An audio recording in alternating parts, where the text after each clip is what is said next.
Hello, അപ്പോൾ ഞാൻ ഇന്നലെ നമ്മൾ ബീച്ചിലൊക്കെ പോയതിന് ശേഷം ഒരു 3:15 ഫുഡ് കഴിക്കാനായിട്ട് ഇവിടെ മിക്കാസ് ബിരിയാണി എന്ന് പറയുന്ന ഒരു റെസ്റ്റോറൻറ്റിൽ കയറി ഗൈസ്. ഇതെവിടെയാണെന്ന് വെച്ച് കഴിഞ്ഞാൽ നമ്മുടെ കണ്ണൂർ ജില്ലയിൽ മട്ടന്നൂരിൽ ഗവൺമെൻറ് പോളിടെക്നിക് കോളേജിൻ്റെ തൊട്ടിപ്പുറത്തായിട്ടാണ് ഈ റെസ്റ്റോറൻറ്റ് വരുന്നത്. ഇത് വെച്ച് കഴിഞ്ഞാൽ വളരെ അടിപൊളിയുള്ള ഒരു റെസ്റ്റോറൻ്റ് ആണ് ഗൈസ്. നല്ല ആംബിയൻസ് ഒക്കെ ഉണ്ട്. ഇവിടെ ഇവർ നമുക്ക് നല്ല സോങ്സ് ഒക്കെ പ്ലേ ചെയ്ത് തരുന്നതായിരിക്കും. ഇവിടെ കുഞ്ഞു കുഞ്ഞു ഫ്ലവേഴ്സ് ഒക്കെ വെച്ച് ഇവിടെ നല്ലൊരു വാഷ്റൂം ഇവർ സെറ്റ് ചെയ്തിട്ടുണ്ട് കേട്ടോ. അതുമാത്രമല്ല ഇവിടുത്തെ മെയിൻ സ്പെഷ്യൽ ഐറ്റം എന്ന് പറയുന്നത് ബിരിയാണിയാണ് കേട്ടോ. ഇവിടെ ചിക്കൻ ബിരിയാണി ഉണ്ട്, അതേപോലെ തന്നെ ബീഫ് ബിരിയാണിയും ഉണ്ട്. ഇപ്പോൾ 12 മണി 4 മണി വരെ ഇവരിവിടെ ബിരിയാണി മാത്രമേ കൊടുക്കുന്നുള്ളൂ.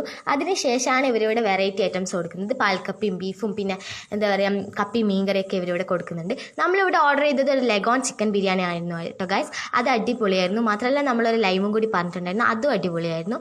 പിന്നെ എന്താണെന്ന് വെച്ചിട്ടുണ്ടെങ്കിൽ ഇവിടെ കുറേ പേർക്ക് ഇരുന്ന് ഫുഡ് കഴിക്കാനുള്ള സെറ്റപ്പ് ഒക്കെ ഉണ്ട്. ഇവിടെ ഒരു കാറ്ററിംഗ് ഒക്കെ ചെയ്ത് കൊടുക്കുന്നത്. നമുക്ക് എന്തെങ്കിലും ഫംഗ്ഷൻസ് ഉണ്ടെങ്കിൽ നമ്മൾ ബുക്ക് ചെയ്താൽ മതി, ഇവർ കാറ്ററിംഗ് ഒക്കെ ചെയ്ത് തരും. സോ നിങ്ങളിലോട്ട് പാസ് ചെയ്യാണ് എന്തായാലും ഈ റെസ്റ്റോറൻറ്റിൽ നിന്ന് കയറി വെക്കുക. വളരെ അടിപൊളിയായ റെസ്റ്റോറൻ്റ് ആണ്. മിക്കാസ് ബിരിയാണിയിൽ എന്തായാലും ഒന്ന് കയറി വെക്കുക.